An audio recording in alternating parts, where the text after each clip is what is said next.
Dante, ano ang naging pahayag ni Mayor Janice de Gamo ngayong granted na ang extradition request kay Teves?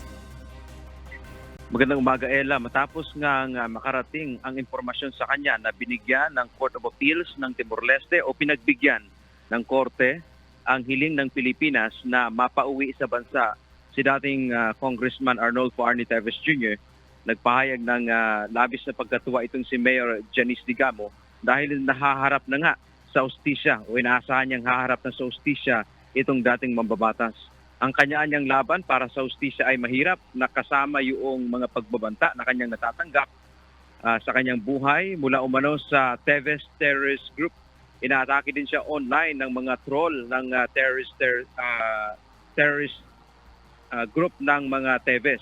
Subalit, ang alaalaan niya ng kanyang asawa at pag-ibig sa mga taga-Negros ang nagtulak sa kanya na lumaban. Hindi siya titigil dahil sa patuloy na ginagawang karahasan sa kanilang probinsya ng mga taong pumatay sa kanyang asawa.